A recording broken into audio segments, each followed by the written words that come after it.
well. What has happened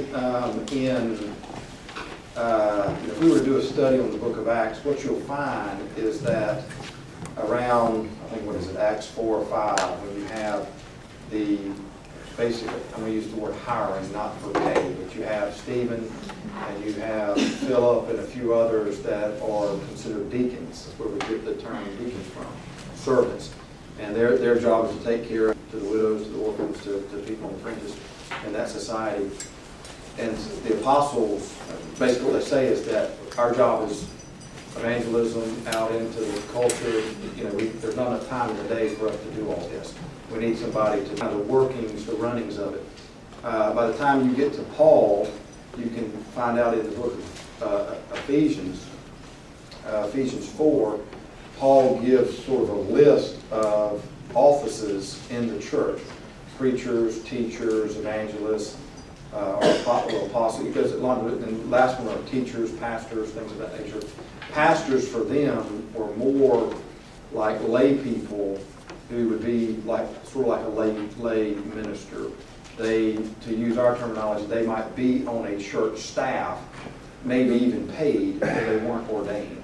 And but what has happened is, from Acts to today, we have developed a professional clergy. That probably really excelled with that probably in the last 150 years. And so now when what are you used to? You're used to clergy teaching, used to clergy preaching, used to clergy running certain aspects of the church in some form or fashion. And that's sort of been where we're at for the last couple hundred years. And there's nothing wrong with that. The negative is that we get comfortable, for lack of better words, hiring someone to do the runnings of the church, and there's always a kind of a work at what's designed for the people who are on staff, what's designed for the church, the members as a whole. And churches that really do well with organizing themselves around that everybody is a minister, like Frazier, are very, very influential in the lives of the people that come in contact with that church and inside the community, more so than ones that it's easier to be professionals. It's harder just because you got people who work in other jobs. And so it's a lot. It's a great deal harder.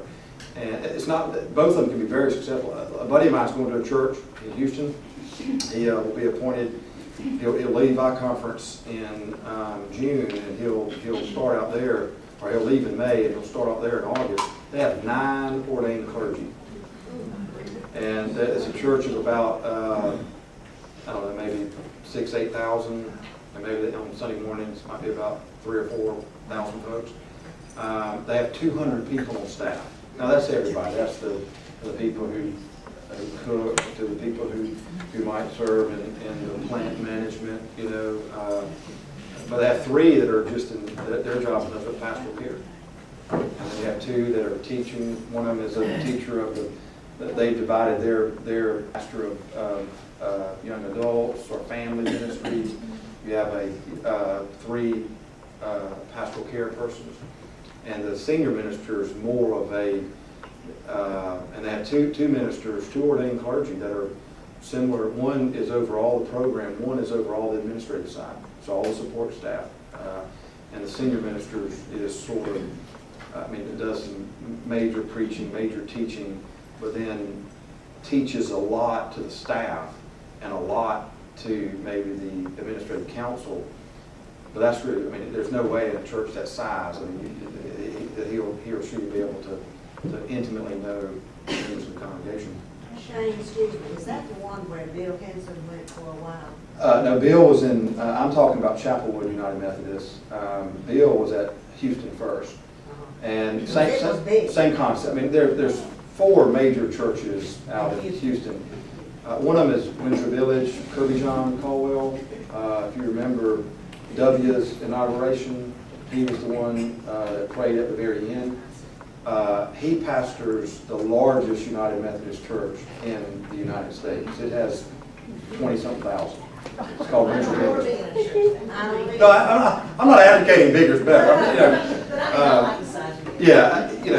But part of it is to think about it in terms of, in what cities that you're a part of.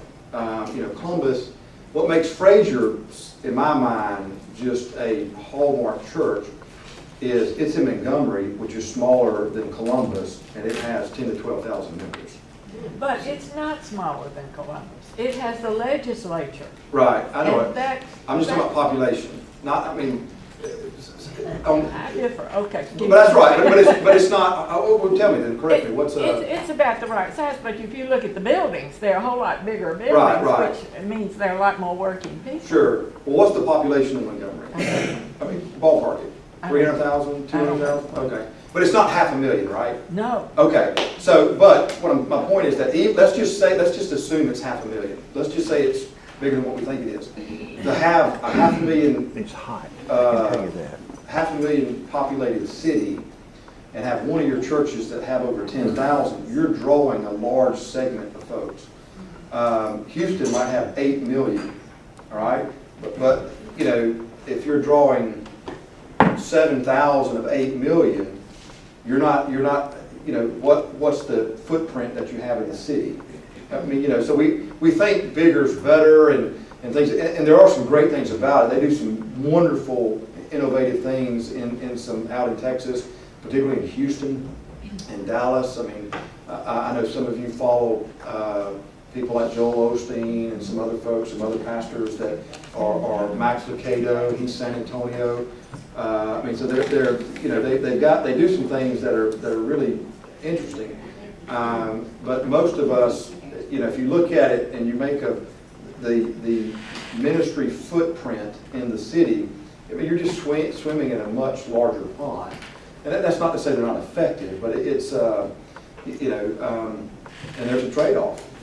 I spent some time with some people yesterday who are actually members of Christ Community Church, but they're working in Macon, in an impoverished area for this past year, and I asked them about Christ Community, and they have many people that they say are on staff, but they certainly are not ordained. Right. Some of them may be working for that, but they have, you just wouldn't believe how many, they were not able to give me an exact number of how many members they have grown since they started that church, but it's incredible. Yeah, And they're gonna get that number far, because they're in Macon all the Right. time, but they're running out of space. So I was very interested in how that's happening. Well, most people are shying away. Now, part of the reason why they didn't hire a number of clergy is that it's financially Sure. can't afford it. But they paid for that church before they ever built it. No, right. Listen, I'm very familiar with Keith and Christ Community. Keith and I were in school together, Right, I know. very effective. I'm sad he left the United Methodist Church. And he was interested in starting churches before our conference was really open to that. But most churches today have gone the route, back to your point, of hiring lay ministers. Basically, it's cheaper. When you start talking about insurance costs and pension costs, and it's not cheap. I would, if we were to hire here, I would look to find a lay person who was effective in their field before hiring an ordained clergy, if all possible. Just because it just costs it costs a lot. Yeah. So. Well, I think it's good too. To have No, it is. It's always a balance inside the church of, what. There's the model that has a high number of professional ministers can be very effective. I'm not trying to say that's not. I like that. I hope you like it. I'm a minister. I need to work. I need to make a living. We can't retire yet, so we won't. John does too. So, but sooner or later, as if trends continue and churches start to consolidate, the smaller churches are having a harder time than the larger churches, and it's predominantly driven by financial means. They'll either have to go the route of mergers, acquisition types, to use a business term. Or they'll have to go to the route of more bivocational or lay ministers. I think the future for Methodism, at least for the next 25, 30 years, will be churches. For St. Paul, I think, tried this a little bit. They were a little bit on the front end with Sherwood years ago. The idea where you have a very healthy mother church that adopts a sister church for a period of time, and either eventually that leads to a merger of the two, or it leads to the healthy church giving to the sister church some of its help to go and restart. And Florida Conference has done very well with that, where they'll actually take one very healthy church, and they'll take two churches that have been in decline for a while, and they'll basically come and be on the campus of the healthy church for a period of 3 years, liquidate all the assets, and then send them back out to start again as one. It's hard. Now, when you think about that, it's hard because we lose to some degree the emotional side of our body and thinking takes over our logical side, if you can grant me those terms. When it comes to buildings, the churches, for the first 350 years of the church, there were no buildings. I mean, you didn't come to a church building. What you did was you met in someone's home.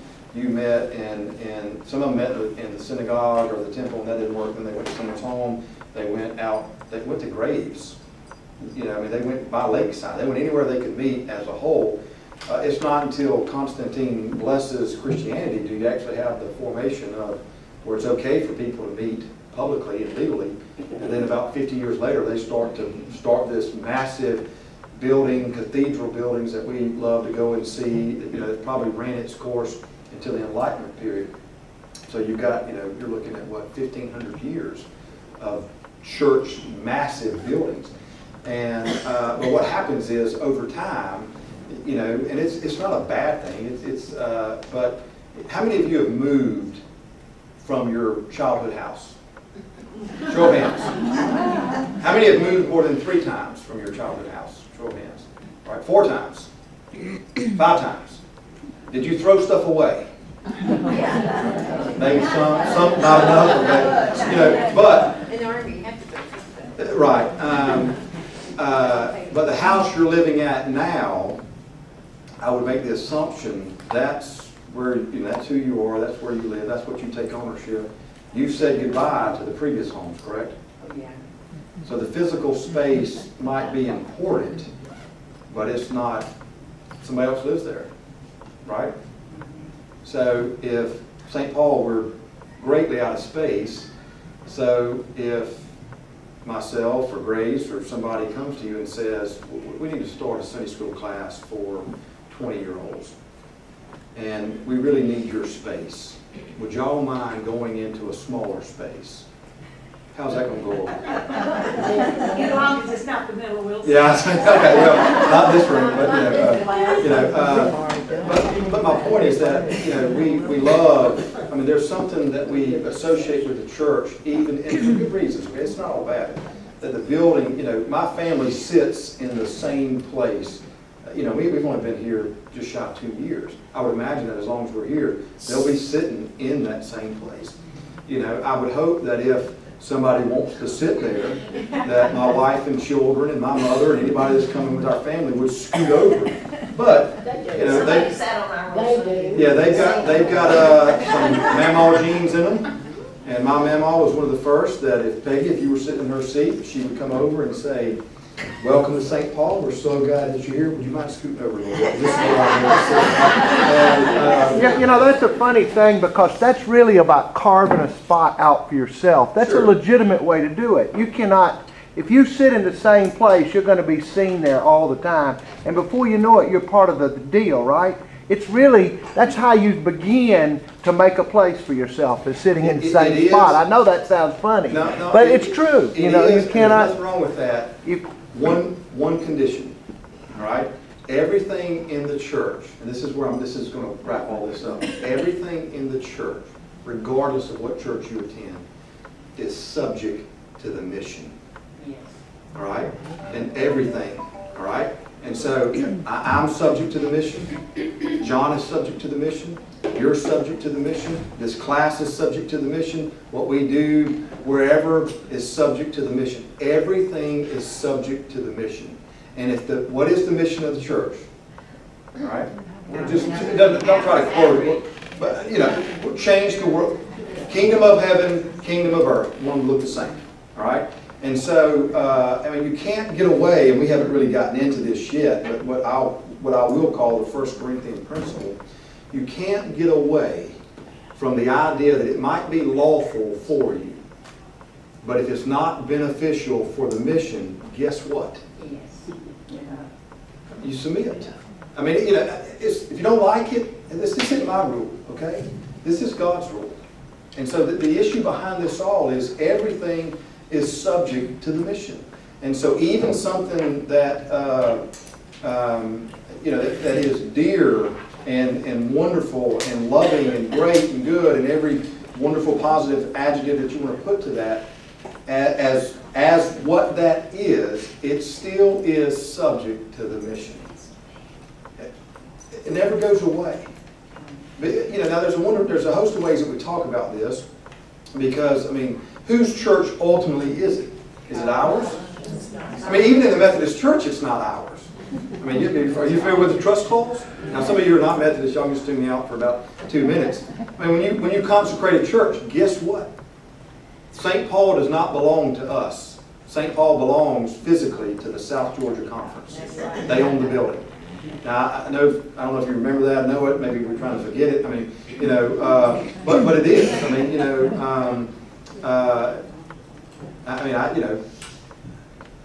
That's a different lesson all the way together. That's part of that it's legal and some other things. But part of the concept behind that is, we don't exist just for ourselves, and it's easy to do that. And everything that we talk about, you can boil it down to ultimately what's at stake. Am I existing for me because it's mine, or do I exist for something more? And Mark's gospel did an excellent job of portraying this. Whose kingdom is it? All right? Colossians. We're not doing a study on Colossians, but I think it's in Colossians 1 or 2. I think it's 2. There's this segment where it's just some poetic language and some theological language about Jesus. He is the head of the church. He is the firstborn. All this stuff down. And it goes on to talk about that Jesus, that period of time from death to resurrection. Where did Jesus go? All right. From death to resurrection. All right. Some of us anybody in here who, when you say, anybody in here attend churches that say the Nicene Creed or the full Apostles' Creed? Yeah, we leave out a phrase. We say, I believe in God the Father Almighty, maker of heaven and earth, and Jesus Christ, on down, Jesus Christ, his Son, who, crucified, dead, and buried. On the third day, he rose from the dead. We skip this little phrase that says, and he descended into hell. And the idea is, the theological concept behind that is, what happened to the people when they died before Jesus? Where'd they go? Did they just sit in a holding pattern? Did they go to sleep? Did they go to heaven? Did they go to hell? Where'd they go? Sheol. And the idea is, the concept is this kingdom concept. You're either in one or two kingdoms. Some of y'all did the Revelation study. We either live in the kingdom of God, or we live in a kingdom that's not ruled by God. And so Augustine, many of you are familiar with St. Augustine, 400s, late 300s, early 400s, Bishop of Hippo, Northern Africa. He wrote a lot about original sin. You've maybe heard that concept.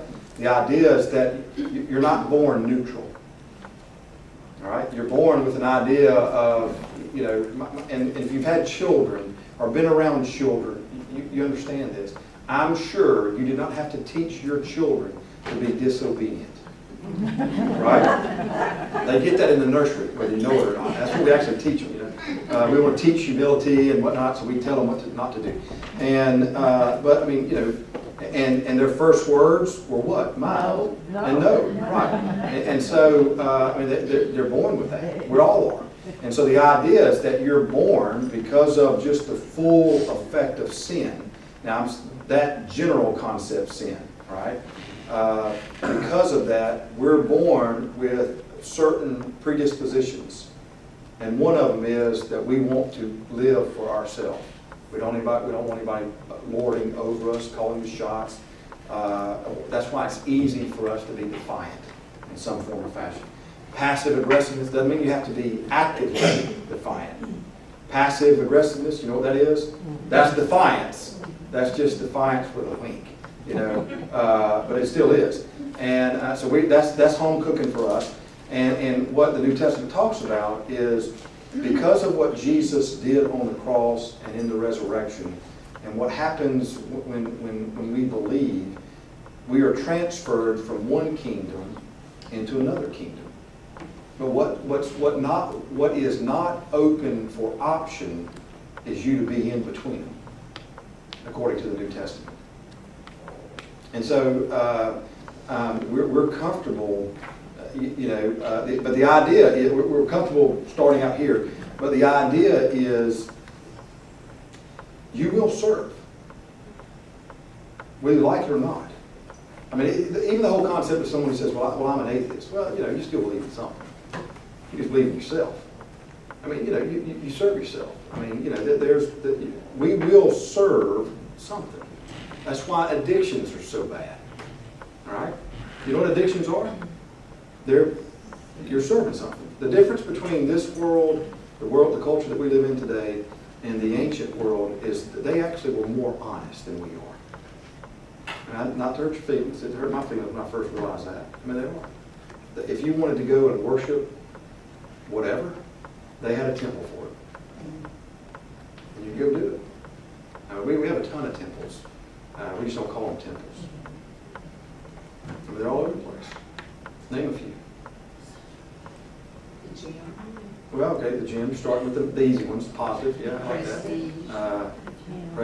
Prestige, power, what else? You remember Bacchus? You know who Bacchus is? The Greek god of wine. Yeah, that's not a bad one. What else? Pan. Pan, yes. I like Pan. Baal, power, wealth. I mean, there's a host of it. The difference is, if you can imagine, in Corinth, I promise you we'll get to this.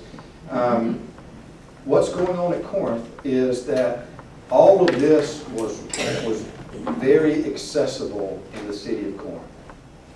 And so here is people who start out in this kingdom, and they got all these places that they can easily submit to, worship, and that's common life for them. They end up, someone somewhere tells them, or they tells them about Jesus, and God begins to work, and they're transferred out of one kingdom into the other. But the transfer process, although it might take justification by faith once someone believes, that might be instantaneous. Letting go of that stuff is hard. And so they bring in aspects of that into the congregation, and it creates, it just becomes a living organism, like the church today. I mean, the idea that says that you walk into the church and you got it all together, I hope you realize that you're joining the wrong place today. I mean, this is not a church that has it all together. And the sad news and the good news is it never will be. But that should be comforting. I mean, the idea that, we're all in process. Now, there's some things that God gives us. There's a status that God gives us. There's some things that God puts in our bank account on day one. But He's the one that's making the deposits.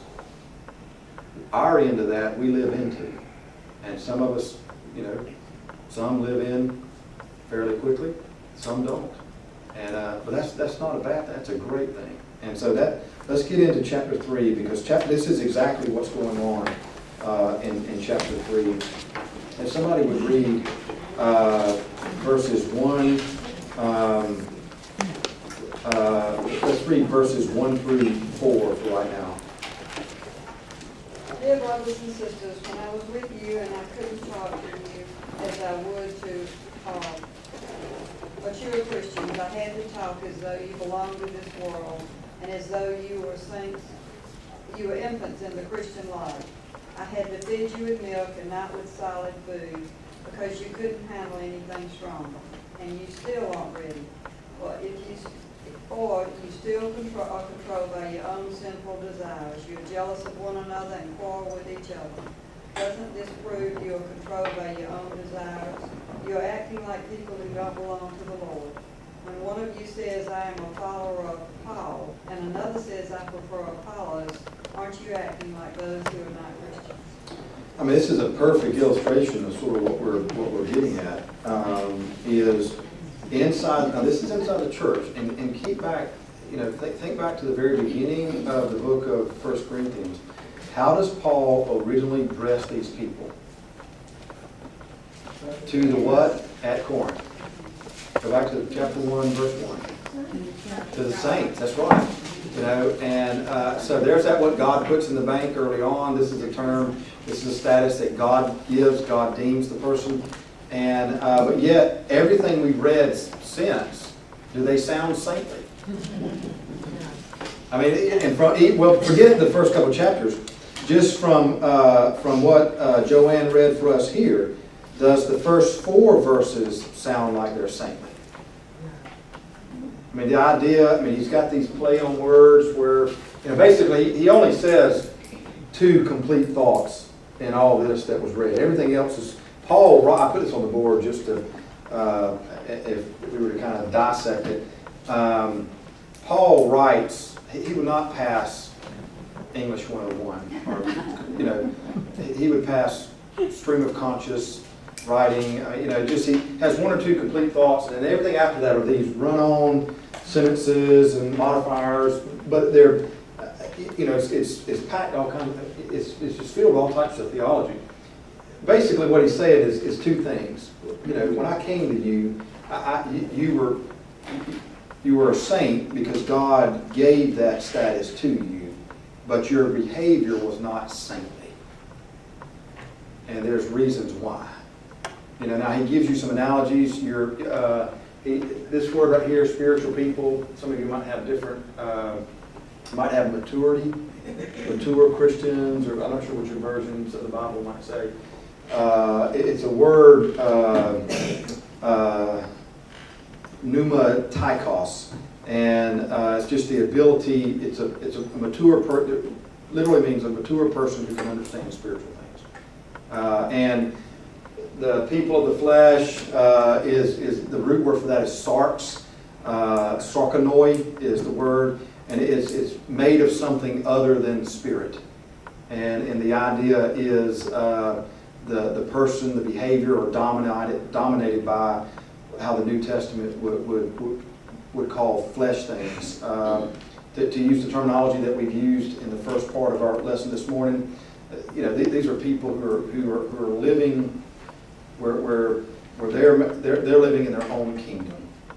They want to define the rules. They want to do things on their own, and not so much wanting to do things inside the way God's kingdom would have it done. And so Paul is writing and saying, when I first came to you, you were not mature spiritually, but you were a saint. God gives that to you, but you're sort of like an infant. And there needs to be some growth into adulthood. Unfortunately, when Paul is writing back to them, this is a few years later, they still are stuck in this infant stage. It'd be like if we had a baby, and the baby, always was 1 year old, physically, mentally, emotionally. It never moved off 1 year old. I don't know if that was good or bad. Listen to John's description earlier, if y'all were here early. They're fully loving now, Katie Grace, and every, so you can just imagine what it would be like where if nobody moved off 1 year old. That sounds great for a second. And then, we'd all probably go crazy from lack of sleep. But there's this idea of this is where they're at. And so, and he gives off then after I had to feed you with milk, again, kind of a playback to infant, not solid food, a playback to infant. For you not ready, from here down is really just descriptions of what it meant, what's it mean to be people of the flesh or to be an infant here. And finally he gets to where he says, for as long as there's jealousy, you're quarreling among each other, you're behaving according to human inclinations, you're acting like an infant. And so what's being laid out in these first few verses is a compare and contrast between what's it mean to be mature and what's it mean to be immature in your faith, or what's it mean to be an infant compared to what's it mean to be an adult.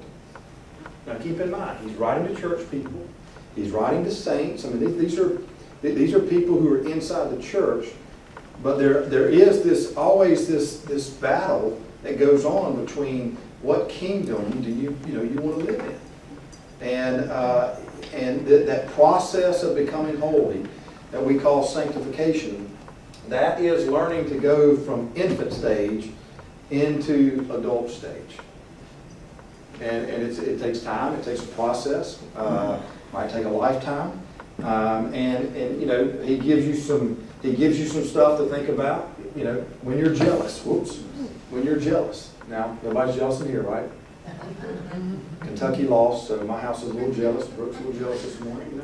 I'm going to be real spiritual and say it doesn't matter to me. But when Auburn lost last year, I was jealous and she was okay. So fighting amongst ourselves. I know we never fight, right? You never make decisions out of what you want compared to what's best for someone else, correct? Is that right? That's 100%. I mean, we all pass. Hey, stand for the benediction. We're all going to go to early lunch. Now he gets more specific into what's going on inside this particular area in verse 4. He gives you some insight into what it means, how they're behaving. For when one says, I belong to Paul, another says, I belong to Apollos, are you not merely human? Now, what the context behind all this, or what's going on in this particular area, is Paul starts the church. He's there for, I think, less than 2 years.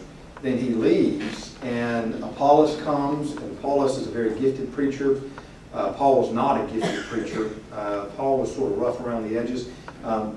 And so the church grows under Apollos. And then there's all this fighting that's going on. And one of the things that they're fighting about is theology. The other thing they're fighting about, to kind of give a modern paraphrase, is who's a charter member and who's not. Now, that doesn't come up in churches either, does it? I mean, who's got more weight? Who's, show of hands, who was here when St. Paul moved out this way? Anybody? 1, 2, 3, 4? Right after. All right. So obviously, y'all win. I mean, so if it's kind of like showing a resume. I mean, I've been here the longest. So I mean, there's some of that going on, and there's a lot of that going on in Corinth. I'm here when the thing started. I'm here when Paul was here. I can tell you what it was like when the church was an infant, when we had, we didn't have these things, when we didn't have this building, when it was, I remember, when the church, sanctuary was the fellowship. I mean, I'm just making it up. I mean, but I remember those. And I'm glad you do, but y'all were stuck in the mud. I was here. We really were growing. So I'm a new guy. I'm old school, new school. Who wins? And so they're fighting about it. And one of the things in our house is I still like to read a book by holding the book. And Brooke likes to read the book on the iPad. And so we were going to the beach for a few days down over spring break. I wanted to find this new book, and I went to 4 different places and I couldn't find it. And I should have just went to the bookstore. That's my first problem. Yeah, exactly. Well, I went to Walmart. I figured everything's there. I mean, I was short for time, so I was going for all these places that were around me, and I couldn't find the book. So I had to settle on another book, which was okay. It was good. And she goes, just download it. And which I could have. I mean, that would have been smart. It would have been done in 2 seconds. Pardon me? Next day delivery from Amazon. Well, it should have. We were leaving the next day, so I didn't want to trust it. Amazon is testing drones. I'll be damned. Can you believe that? That's crazy. Can you imagine? It's like the stork. Remember that? Here comes the book. Okay, thank you. I got it. But I like to hold the book. Like John has almost convinced me to start using instead of I use notes sometimes I don't, but I like my Bible. Now it's fallen apart. I actually don't have it all. I've lost some pages, but this was given to me when I was ordained, so I really like it. And so for me not to have it, it's like a security blanket. I'll be upfront with you. And when Brooke will tell you, I get bent out of shape if I have to use another Bible other than this one. John, flip. Oh yeah, I got it. And then click a note, and it's like, and I'm going, yeah, where did I have that somewhere? But I feel good holding it. And who wins? Old school, new school. I mean, that's what's going on here. To go back into the conversation we were having early, when it comes to what we call in the church either worship wars or turf wars, who wins? That's a question. I mean, when it comes to budget preparation, do we fund old school ministries or do we fund new school ministries? I mean, where do we put the majority of our funding to? Is it equal? And I'm not trying to bait you or anything. I'm just these are some Where did Uh, issues. Apollo come from? He's a Greek. We don't know where. I mean, there's not a lot of. We know that we've got some historical record of him, but we don't know. There's some who believe he came out of Antioch, which is north part, but he's sort of like a Stephen, Philip type person, not tied to the original. His path in Christianity, there's no. We don't know. We don't know. Later on, when we get into chapter 3, we want to throw in the mix of Peter. And kind of, Peter's, that'd be like, I was here with Francis Asbury. When Asbury was around, I'm going to play a real big card. I'm going old school Methodism, And the idea there is that Peter never came to Corinth. So what they think is that in another place, they become a Christian under Peter's ministry, and then they relocate to Corinth because Corinth was a growing city, probably for a job. And but we don't have we're sketchy when it comes to Apollos. Other than we do know he's a gifted speaker. There's historical evidence on that. But you've got it's that concept going on, and this is inside the church, and so it's not too different from where we're at even today. And unless we're guarded or ruled by something bigger than all of these, we'll always be here. You understand what I mean by that? Unless the mission is what's most important. And when Paul, when throughout the rest of this book, Paul, even in chapter 1, he goes back to the mission. Remember, he went back to remember when you were first called by God? Remember when you were first transferred out of one kingdom into another kingdom?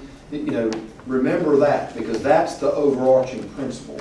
And the goal of us as individuals who live in God's kingdom, or us as a group who live in God's kingdom, what's required of us never changes in some forms or fashion. And whenever we take our eye off that, we will repeat 1 Corinthians. And it happens all the time. All the time. It might not be Apollos and Paul or Peter, but it'll be, they're not holy enough, so I got to go start another church. Or they painted the carpet I mean, not that the wall, it was, it was supposed to be beige, and it's not beige, they painted it red, or they, their churches you split over what version of the Bible to read. Kid you not. My grandmother thought that Jesus spoke in King James. I promise you on that. And and someone said he didn't. Yeah, so right. Jesus spoke Aramaic. He knew a little bit of Greek, probably to pass. He could quote the scriptures in Hebrew because they were taught that from day one. But home tongue was not Latin, was not King James, was not English. He's a product of his environment. But those become sacred to us, and it happens all the time. And I'm guilty of it. It's that part of how do we balance infant compared to growing towards adult. And whenever something that is meant to aid the mission supersedes the mission, we are regressing. Does that make sense? And that can happen in your own life, and that can happen to a congregation. And so the goal, which is why the discipline of reflection, we talk so much about that. You know why? Reflection, hopefully, teaches the person to step back for a moment and analyze themselves. It's almost like, something like a third body experience. You ever heard people talk about something like that? I can see myself doing something. That's fantastic. If you can slow down your life, I'm not saying like third sci-fi movie look at me, but the idea of if you could literally stop for a moment and pay attention to what's going on. Does that make sense? I'll give you, you have to edit this out, Slade, so, because she's not here to defend herself. But Brooke and I went to the movies on Saturday, just she and I did, and I broke my glasses that I really like, my sunglasses, and so I super glued it back together. Too cheap to buy a new pair, so I super glued it back together. And I need a haircut, and so I don't put them on up here because when my hair gets longer, it gets curly, wavy. And when I put my glasses on, it looks really like and so I gave them to her, and I said, will you put these in your purse? Well, she didn't know I super glued them, and so she went to fold them. And before she could do it, in front of everybody, don't! And she's like, I was like, don't do that! She's like, you're yelling at me. And I said, no, I'm not. And I was at her, and I wanted her to stop. And but the intent wasn't ugly. I wasn't trying to say, wait, and she was like, well, you're yelling at me. I know we're on two different spectrums. I'm really not yelling. Yes, you are. And so who's right? And I was joking around, and I said, why are you upset at this? I wasn't.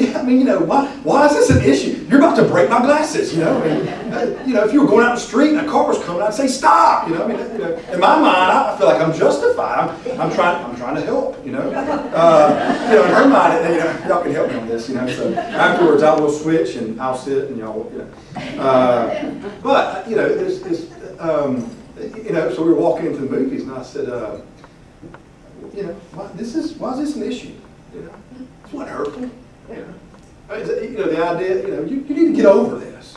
She's like, oh, hang on. So the first part of the movie wasn't good for us. So that's a date night at the greenhouse. I hope it wasn't Moses. No, it was Divergent. No. What's that movie, Divergent? I think we read the Globes, and so we went and saw it. There's that idea of from my perspective, why is an issue? What's the overarching goal here? The overarching goal is that, the mission, then everything should be, everything should submit to the mission. But sometimes, you might break my glasses. And so I'm not worried about the mission, I'm worried about my glasses, and so. Well, That her reaction came out of the fact that she was adrenaline going, scared. And that it was public. And so, I did learn a lesson. I did catch that. And next time, what's that? She didn't break my glasses. Which, here's the sad thing. I've already broke them 3 times. Anyway, I could have just glued it back together. And, you know, that's what I should have said. You know, I realize it now. But you know, there's, you know, obviously my glasses aren't as important. I mean, they're, you know, if I have to make a comparison between, you know, and I'm going to be, it's not a fair comparison, but the health of my marriage and my sunglasses, you know, my sunglasses win. No, I'm just kidding. But I mean, you know, it's not even open for conversation. You know, so, but there's, you know, part of me, I don't break them. You know, we're here. You know, I like the carpet this way. So, if, you know, this is where God's at, in the carpet. If you change the carpet, you're throwing up God, right? So, I mean, you know, that happens. And it happens all the time. But always, what reflection does is it helps us to step back for a moment. And if I would listen to my own teaching, then I would realize, hey, look, I'm sorry, you know, no big deal. It all worked out. Let's go watch the movie. But, you know, sometimes we don't. But the great thing about reflection is it allows you to stop for a moment, analyze yourself.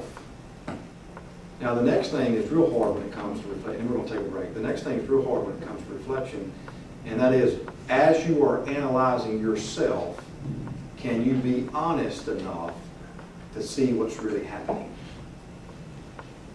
Now, that's really how we grow from infant to adulthood. You know, let's not use the sunglasses anymore. That's not a good example, right? But I mean, you know, what if? Well, take the yelling. I mean, the idea of, you know, because of not wanting my glasses to be broke, I wasn't even paying attention to how loud my voice was, and I wasn't even paying attention to the fact there were a ton of folks around. Right? You know, I mean, now, you know, if I was third person, there would have been shame on me. Be careful, you know. I mean, but that happens. Now, we were just talking about this, but what if it's jealousy? Can you be honest enough first to reflect, and then to be honest enough with yourself to say, yeah, you know what, God, I am jealous. My life hadn't worked out like I wanted. Other people who don't try to do what I do, they get a free pass. I don't have a free pass. Why? Right? Can you be honest enough to, here, you know, this, I think, is hard in the beginning, but in the end, you know, it's not as hard as this when you're fighting with someone else, particularly a family member. Why? I mean, you know, after all, what if it's not your fault? I mean, should you be the one to go and try to make peace? Should we? Yes. Why not? Well, it's because I didn't do anything wrong. But they perceived you did. Well, it doesn't matter, I still didn't do it. Well, I mean, you know, But you know, the Indians have the expression, walk a mile in someone else's shoes. sure. And if you put yourself in your wife's place, how she would feel because you know that. Sure. So you're reminding me of this. I appreciate that. You know, what if? What did Paul say? Didn't he say, if my actions offend you? Yeah, sure. No, I agree. I'm not arguing by any stretch. What if? Let's leave the glasses example. And what if? See if I can think of a good example. What if someone is just mean? Just me? Just mean. And I mean, you know, and the idea we don't know where they're at because they walk a mile in their shoe. I understand that. But what if you don't know them? And that, you know, there are some people, even inside Columbus, okay, that they don't have a problem, and I'm real serious on this. They would not have a problem with cutting your throat if it meant their advancement. It is what it is. Not everybody, small percentage. I mean, there are some. Things have happened to them in their life that, I mean, they're a product of their environment to some degree, and that's all they've known. And that's who they are now. Well, if you don't have any respect for yourself, you can't respect. Sure, all okay. for yourself. What if that person, whoever it may be, You just happen to be the person, the 10th person walking through the door, and it just happens. All right? I mean, you know, are we, so then the scriptures say, you know, we're to forgive. You know, what if I didn't do anything wrong? I mean, you see, that's where the rub is. I'm giving you examples that I hope are, you know, that are not crystal clear. I know what we should do, all right? And I think all of us would agree with that. I'm talking about how do we get past should to doing it. It's easy to say, or it's easier to reflect to some degree and say, all right, I know what should happen. I can see all that stuff. But am I willing to go from what I see inside of me and then make the change or work towards the change so that I move from here to here? It's harder. For instance, what if every day I, in various fashions, try to destroy Connor, my son? That's not it, all right? But you know, let's just say let's just say that happened to me. I told you about Matt Chandler, one of the youth speakers that our youth went to last year. He's one of the ministers at Windsor Village, not the one at Kirby John. This guy's out of Dallas, and he's one of the preaching pastors. And his great-granddaddy abused his granddaddy, who abused his daddy, who abused Matt. And what Matt discovered throughout a process of reflection over a period of time, and thankfully with some loving people who wanted to break that cycle in his life, and a huge portion of God's activity in his life, what he realized is, I got a choice. That I can either continue this, and it's easier for me to continue it because it's what everybody in the Chandler family have known. Or can I first see that, and then two, if I can see that, can I see what's inside of me that would make it easy to do that because I am a product of my environment? And then, can I work to make the changes so that I will not do that to my children? So it took him a long time to figure that out. Some of it started before he had children. So it took he and his wife a while to have children. He said he's thankful for that. This is out of his own testimony. Now, he could say, you know what? You just happen to be the unfortunate one to be born in the Chandler household, and that's just how we do it. That's not negative or bad. What if it's, how we treat people? That's not necessarily the most beneficial. How we talk to people. You don't think that's cycled? All right? I mean, words, I don't think words ever disappear. I guarantee you, if I was to ask you to write down the 5 most damning statements people have spoken to you, you would not have to think long to write them down. Fair? Am I close? And if I asked you to write the 5 most life-giving statements, you probably could write that down fairly quickly too. And what happens, you've seen this in human nature, when people, if Peggy comes in every day for, I've been here almost 2 years, for the last 2 years, tells me how bad of a minister I am, okay? Guess what? It'll be easy to believe before long. That's exactly right. Now, if she came in here and says the opposite of that, guess what? Also, it'll be easy to believe.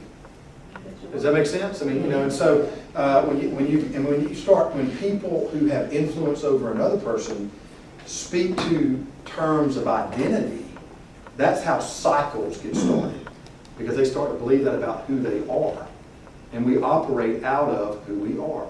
We behave out of who we are, which is why I'll test me and see if I'm wrong on this. find a book in the Bible that the author first, in the New Testament, that the author first doesn't talk about who you are in Christ and then talk about what you do, because this is who you are. Paul does it. Now he's going to spend a lot of time on what they do, because he's already told them who they are. And so we live out of who we are. We live out our own identity. And what happens is, things can get, that's why reflection is so important. If you can see who you are, some of that is by what people have poured. You've taken that and either working against it or working to solidify it even more. For instance, you ever known people in a family where one person is the good child and the other person is the bad child, and their identity is the bad child? And and they'll do things on purpose because that's, they're solidifying that action. That's how they see themselves. Okay? So this is real stuff, right? It happens all the time. And the process to stop that, and it's easier said than done, the first step is to be able to at least step back and to analyze the person and to analyze the system, and to say, this is what I can take ownership. I can't take ownership of, but I can take ownership of this. And my first act to change that is to work on the things I know I can control, not on the things that I can't. Do you know the Serenity Prayer? That is the best prayer that's been written in the last 300 years. What does it say? Help me to understand what I can control and what I can't. And then what? This is the next hard part. Except, no, keep going. And to have what? Wisdom and courage to change it. That's exactly right. And so, and it's, but all of us have this. There's not a single person in this room, in this city, that doesn't have aspects of this. There are things that have been poured into us that are good. There are things that have been poured into us that are not. And the issue is at least just seeing where it's at. It's not that people were bad people when they did, when they were pouring in bad things. That they could be number 10 in a long line of people. All right? And so the idea that wants to say, well, I'm just a product because this is what my mom and dad did, and whatever. Okay, that might be true. But now, do you want to stay in that place forever?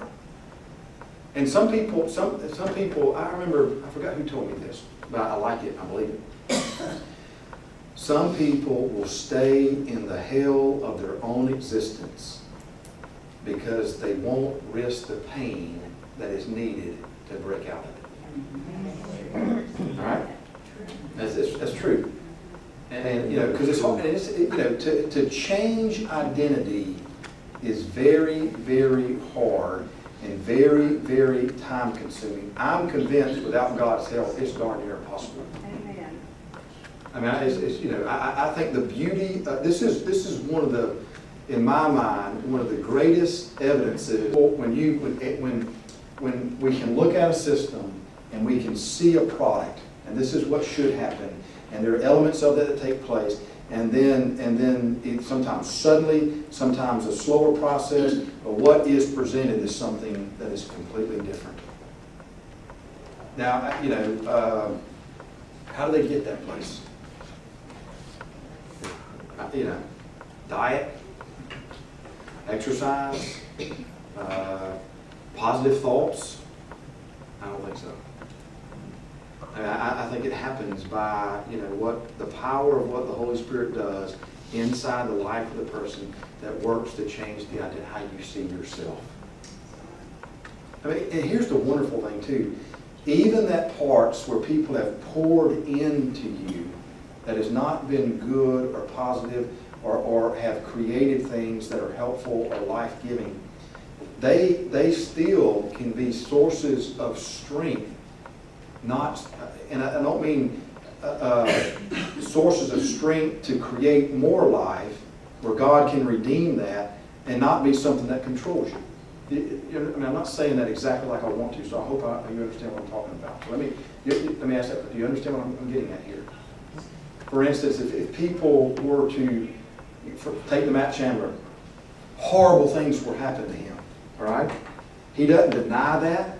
He doesn't say it never happened. He doesn't try to say, woe is me, or this is the example. He says it happened. I don't like it. They don't like it. I don't blame anymore because it has been changed. It has been transformed. But this is a part of who I am. And God has transformed that and somehow even used that to create the person that I am now. Didn't cause it, didn't like it, didn't want it. But somehow transforms it so that I am the person that I am today. And he would say, I like this person. And it's all because God has taken something.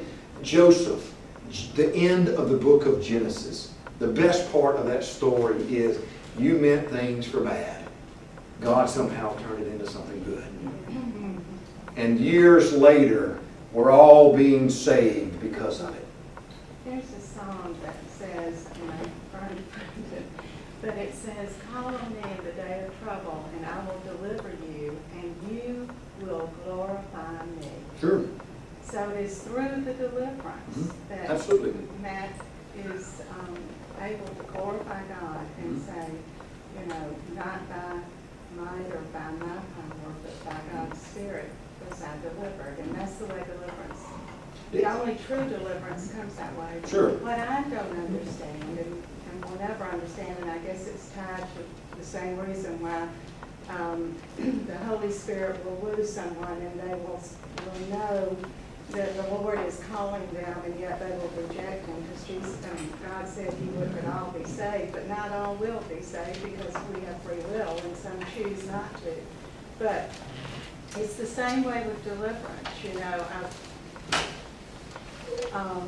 but in this case, I think you can even be saved and not know Sure. deliverance. So it becomes a part of, is it the person, is it the power of the deliverance? Remember when some of the disciples came to Jesus and said, we cast out evil spirits in your name and done all of these things, but there was this one that we couldn't, and Jesus said this one only comes from prayer and fasting. So there are some that are more difficult than others, but the whole thing about deliverance is it happens through the power of the Holy Spirit and that person wanting to open themselves to deliverance. C.S. Lewis, part of it is there's a lot under the surface that we don't know that's taking place.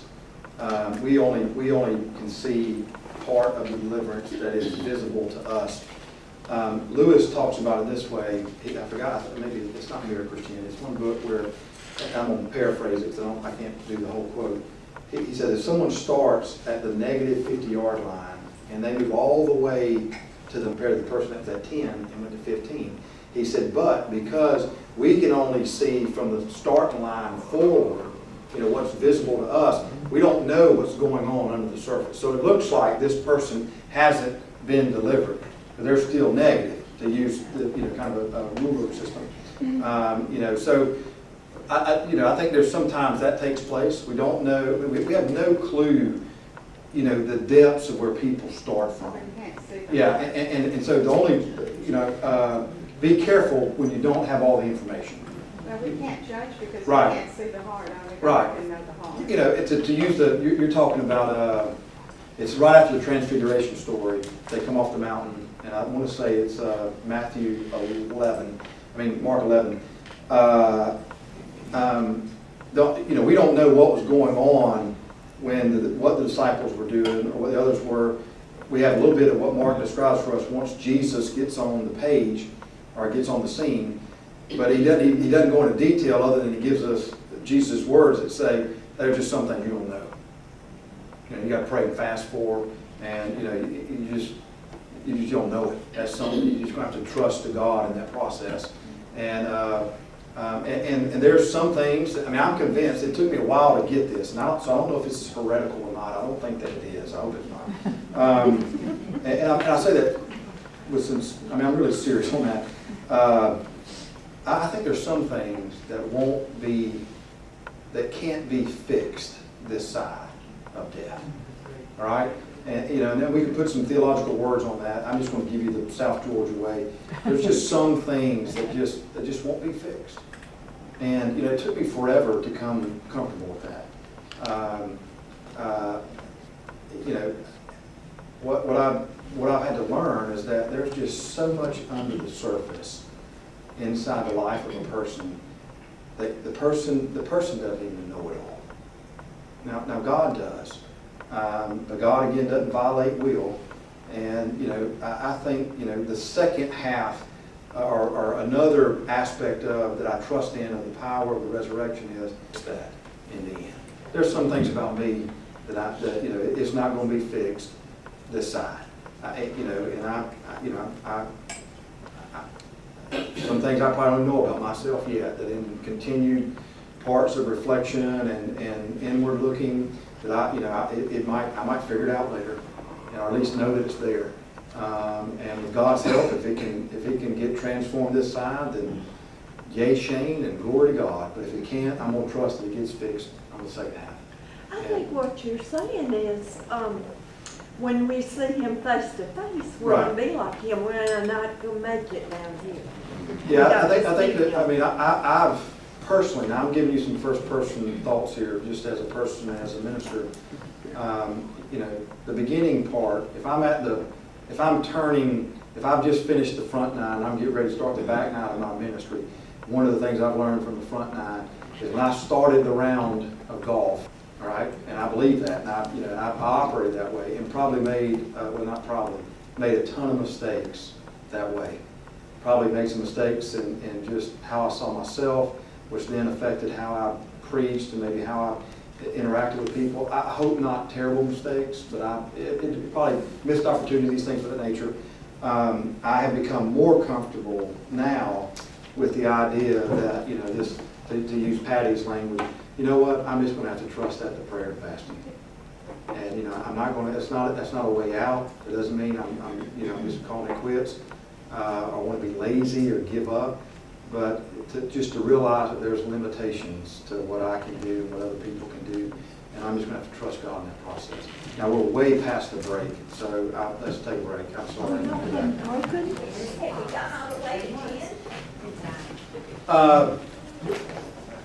Yeah, we didn't. We skipped through. I mean, we're going to go back and get 5, read it, and then talk about it. But we've actually already talked. We haven't read it out loud, but our discussion covered it, even though we didn't talk about it verse by verse. But I want us to read 5 through 15. What after all is Apollos, and what is Paul? Only servants for whom as the Lord has assigned to each his task. I planted the seed, Apollos watered it, but God made it grow. So neither he who plants nor he who waters is anything, but only God who makes things grow. The man who plants and who waters have one purpose, and each will be rewarded according to his own labor. For we are God's fellow workers, and for God's field, God's building. By the grace God has given me, I lay the foundation as an expert builder, and someone else is building on it. But each one should be careful how he builds, for no one can lay any foundation other than the one already laid, which is Jesus Christ. If any man builds on this foundation using gold, silver, costly stones, wood, hay, or straw, his work will be shown for what it is, because the day will bring it to light. It will be revealed with fire, and the fire will test the quality of each man's work.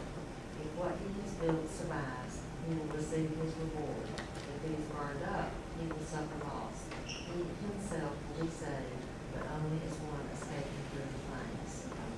All right, thank you. The slides that have to do with, what is it? Shift tab? That have to do with verses 4 and 5, or really even 3 and 4. We talked a little bit about this, about the idea of mature to immature to mature, infant to adult, and look at some of the things that show up in our own life that might prevent or aid. And then 4 and 5 in the chapters is where he looks specifically at some of the issues that was plaguing the church around the concept of fighting and some of the dissension that they had. And then we talked a little bit about what were the destructive issues to something like fighting or some of the things like jealousy that he mentioned in the text. So even though we didn't read the text, we just in the general conversation sort of kind of mapped ourselves over to it. But verse 10, I want us to focus a little bit on verses 10 through 15. I'm going to hold off verse 16 and we'll talk about that separately. Paul is continuing this argument about this, and he's using now this concept of, you would imagine, like building a structure or a house or something along those lines, where at the foundation of it, or the base of it all, is the mission. That's the term we've used this morning. He doesn't say the mission. He says, he uses Jesus Christ, and but same concept. I mean, he's talking about what Christ did in death and resurrection, and what God does with taking that, and then all of what it is in death and resurrection, and what Christ accomplished, and then applying that inside of a person's life, or inside society, inside the world. You can kind of talk about it in whichever terms you want. But the idea is what's behind it all is the mission. Or what's behind it all is what God has done in Jesus Christ. And then everything after that, or everything that happens, after or in addition to this, now we might participate in doing or in building, to use the analogy that Paul uses in the text, and there are others who come after and things of that nature, but it's all just building upon something that's already there, if that makes sense. And what Paul is doing is trying to call back the Corinth people, call back the church at Corinth, back to first understanding that ultimately what's behind it all is Jesus Christ, or the mission of Jesus Christ. And so if we look at it in terms of what we talked about in our very first part of the lesson today, inside the church, whether it be with laity or clergy, or if it's inside the Methodist church or the Baptist church or whatever church, the idea is that we're all still just building upon what Jesus has done. And so there should be a level of collaboration, more so than it should be in fighting amongst ourselves. If you read the history of the church, unfortunately, it is just filled with all types of fighting and dissensions. It's crazy how that takes place. And over, last year, one of the common terms was the 1%ers, or the 1%, the 1% of the church, that's what we fight over. I mean, regardless of every church in Columbus, I don't care what spectrum you're on. We just talked about in terms of Columbus. We agree on about 97%. Now, theology, it's almost 100%.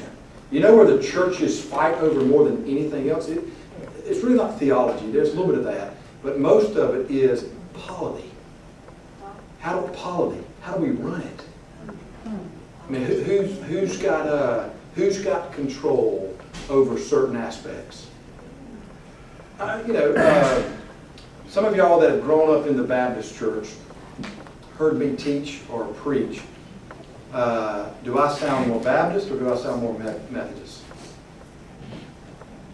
Depends on which church you are in. Yeah, exactly. So, I was the early part of influence Baptist church, Methodist church when I was middle school.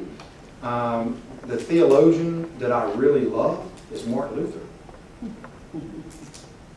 I don't know if I like Martin Luther's life. He was a rough edge person, and so I draw strength from the idea that not all the ones that are called a saint in the church are perfect. I mean, he had a lot of issues, and there's some things I don't like about Martin Luther. I like Wesley. Wesley, to use I hope this doesn't offend, so let me just kind of, I know that's terrible when you say that. Did anybody, has anybody ever called you OCD? Maybe to use the word anal, any of those characteristics. I mean, does that show up in how people talk to, how they would see you? If that's some of your characteristics, you would love John Wesley. You can't get any more off the spectrum than John Wesley was on that. I mean, very much. I mean, we talked a little bit about Methodism and the whole concept behind his approach to how do I get from being an infant into being an adult. It was incredibly OCD. I have to structure everything. I've got to have everything in its right little component. And if there's, and if it get one step out of it, then everything, the whole house of cards falls down. That might not be OCD, but whatever term you want. All right, for 30-something years of his life. All right, and so it's not until and I'm talking about his Aldersgate experience. Even after Aldersgate, he still had a lot of that. It's not till years later that he starts to let go of some of the reins of that. And, it's not perfect. Martin Luther is even worse than that. Oh my gosh, we could spend all day. And he's had a theologian or a professor that used to say Luther was incredibly earthy. Earthy, that's his term, which means that he would not have done well in Southern culture. Martin Luther would not have, and so, but there are others. I mean, if you read some of the histories around some of the popes, boy, they're fantastic persons, and some of them were great movers of the church. But even those that were great movers of the church, there's some earthiness to it. I mean, none of us, we all got it. That's where I'm getting at. And but if you like a very structured and laid out, and when it's not structured, that kind of sends you shockwaves, that all kinds of anxiety. Then you ever take, if you're ever on Facebook, one of the things that's out now is where people will say, take this quiz and determine what type of person you are, right? If you do that, and that's the type of person that you are with the structure and the anxiety and whatnot, I mean, you're going to be John Wesley. You're going to get John Wesley. So you don't have to worry about taking that. I'll just tell you what your answer is going to be. But the good news is that, Wesley takes the history up until he's born and what he receives. And then he pushes the Anglican Church, and it affects not just the Anglicans, but the Episcopals and things of that nature, and then into the Methodists, and then you got the Free Methodists, Keith Cowart, and you've got the Nazarenes, and there's like 50 of them that we could name. All that, to some degree or another, have Wesleyan roots inside of it. So here we have a person that, all of us, if we went to eat lunch with him, would have to go, man, I don't know if I can do this. This is life, take some life out of me, because it's, this guy's, he sucked the wind out of the room, and yet look what happened. Look what God does with him. And so, but the issue is, all of these people, all kind of frailties, all kind of things that are good, some that are great, but yet they're all building upon this. And so there should be something about us. Now, it's okay to say, well, I'm a, you ever build a house? Somebody, I know you got to do one thing first, all right? If you don't do that right, it all messes up. So the foundation's got to be laid, but there's going to be times where you call in the cabinet people, and they're going to be working, and then you're going to call in the painters and the electricians, and then the roofers and the sheetrock. I mean, you're calling in segments of folks, and they're going to specialize in their area. But without all of it working, then it all just kind of goes to pot. And so there should be something about us that says, okay, I might be a painter, but and I might be waiting on the electrician to finish his or her work, and he might be making it hard for me because he's behind, and that's messing me up on all these other jobs. But, in the end, we're all working together to build this house. All right? Same with the church. And so they might do it differently over here, and they might do it differently over here. And it's okay to own our differences and things of that nature, as long as it doesn't break or go against this, the mission. Because behind it all, what did Paul say in these verses that Sandy read for us? Who is orchestrating the growth of this thing? What? Little bit, go back a little bit. Who's watering? I plant, verse 6, I planted, Apollos watered. Oh, the next part. Who gives the growth? Right. Now, you need the plant, you need the watering, but the idea that says, well, you know what, Apollos, if I didn't plant this thing, it doesn't matter what you did. It'd still be, it wouldn't work. Or, you know what, Paul, you might have planted it, but I'm the one that's got to, water it and cultivate it, love it and whatnot to get it up and out. So, without me, it's not going to happen. Now, this is where sometimes we get bogged down. Who's more important, the planting or the watering? Right now, the planting, right? Because watering every time we turn around. But who does it? Who's more important? It's easy to be that, Go back to the lesson we had, in the very beginning. I was here before you. That's my pew. Or that's my Bible. You can't touch my Bible. All right, it's got my name on it. There's nothing wrong with that. Those are precious. They're good, but not at the extent of this. The mission is what runs it, and that's what we're ultimately held accountable to. All of us, myself included. We're all held accountable. Every church is held accountable to the mission. Now, they might have just a small segment of the kingdom that they're working to cultivate that mission, and it's important. But the idea is they're still held accountable to the mission. Whether it be a church of 10 people or a church of 10,000, what is the quantitative value of a soul? Is one more important than the other? Right. One of the best lessons is you read in the book of Philippians, Timothy and, what's the other guy's name? Give me a second. No, it's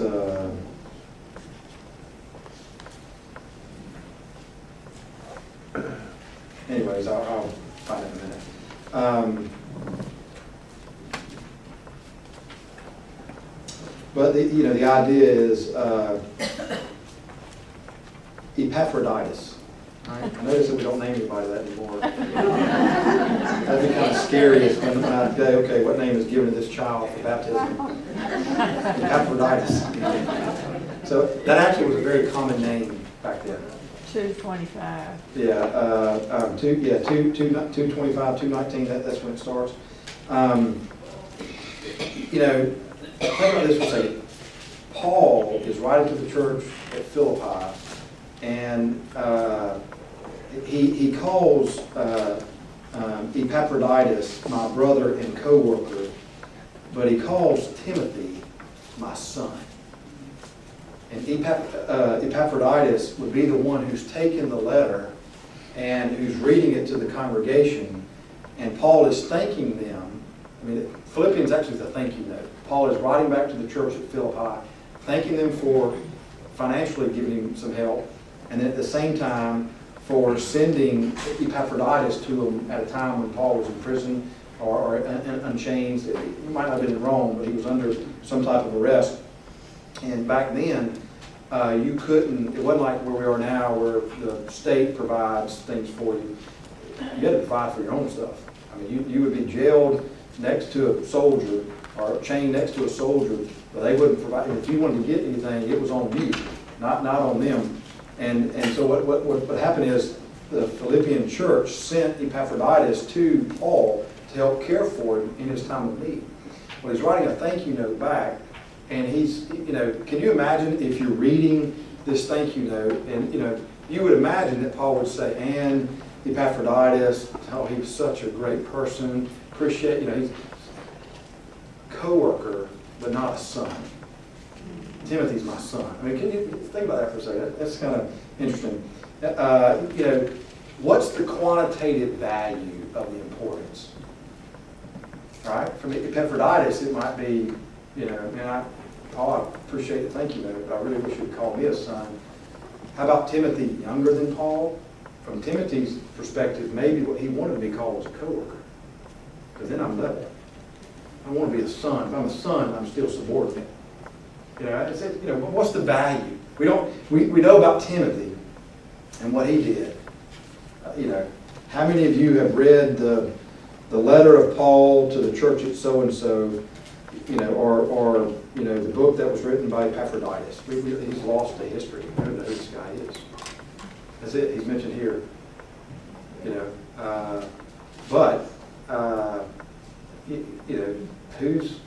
What's the quantitative value? What's more important? Each one is necessary. Right, that's my point. And the idea is that, it might be for a season, Epaphroditus was exactly what was needed. And then the next season, it might have been Timothy. But it would be easy from their own perspective to say, well, if it wasn't for me. All right, go back to what we looked at in the beginning of this chapter. If you really want to know what it looks like to be an infant, when you fight, and when you want to do things out of your own human inclinations, when that happens, you begin to put yourself here. Well, what's most important is shame. Right? I believe it. You have a problem with that one? So, or whoever. I mean, it could be somebody else's name. And so, we're no different from the Corinthians. What Paul is calling them back to is to understand what's most important and make sure that's the overarching reason, view, what you're held accountable to. Sure, do you do things that are individual, that they're a part to building on that? Absolutely, but not at the extent of trying to supersede it. And so that's what calls us into place. When we do things, is it, whether it be as a person, are we trying to supersede Jesus? Or as a group, are we trying to supersede the mission that Jesus gave his life for and created and laid as a foundation? That's something that we all have to answer. It never goes away from that. Now, when we get to verse 16, he later gives insight, and we're going to have to quit. I got 3 minutes left. And there's a reason why that all of this is part of what God is doing, because who is the temple? That's right. It's a plural. It's actually a plural. There's 2 times in the book of Corinthians, verse 16. Do you not know that you are God's temple? All right. The word that you there, the word for you is plural. That you as the body, the church, are God's temple. Now in the Old Testament, what is the significance of the temple? Who lives in the temple? Who dwells in the temple? Okay. So now, New Testament analogy, where does God live? Whoa. Not? All right, you said our, that's right. But now hearts, that's plural, that's singular. To use, do you not know that you, plural, the body, the church, are the temple of God? Where does God live? And what's the temple? What? Hang on. All right, that's the second. Hang on. You're right, but that's the second. We haven't gotten there yet. All right, see, there you are again. You're always going so far ahead. There's 2 times in the book of Corinthians that the you is used to be the dwelling place for God. For God. The second one that we haven't gotten to is you, the person, singular. So you are correct that when we get to that text, that would be exactly the right answer. But for this text, the church, the body, the people, the people, we, plural. And so that's when we talk about the body, that the church is the body of Christ. The church, to use the example here, is the temple. The concept is, it is theologically correct that the person is the temple, and that we all are the temple. It's two concepts in the book of Corinthians. This is the first time we get introduced to it, and he's talking about the plural concept here. Now, if this is true, in light of what we read in the beginning of the chapter, when we fight as the we unit, what are we doing? Fighting ultimately against who? Uh-oh. God. Which is why in the book of James, when it says, if you hate, be careful. When you hate somebody, and are you not hating what's inside of them? What's inside of them? Oh, the game has just been raised. We're not fighting just against somebody else. When we fight amongst ourselves, be careful. Because who are we also fighting with? And you want to know why the church has lost its witness throughout the ages. It's not because the methods of evangelism aren't good. You know why? It's because people outside look at people inside and they see something that doesn't look good. You know why? I'm convinced of this. The reason the church has been in so much decline in Europe is not because they don't do church right or something like that. They've got hundreds of years of church against church killing each other. I mean, what would that be like if if you constantly for ages and ages and ages killed your neighbor? The Hatfields and McCoys, and sometimes that gets mixed into religious political wars in Europe. But there's always religious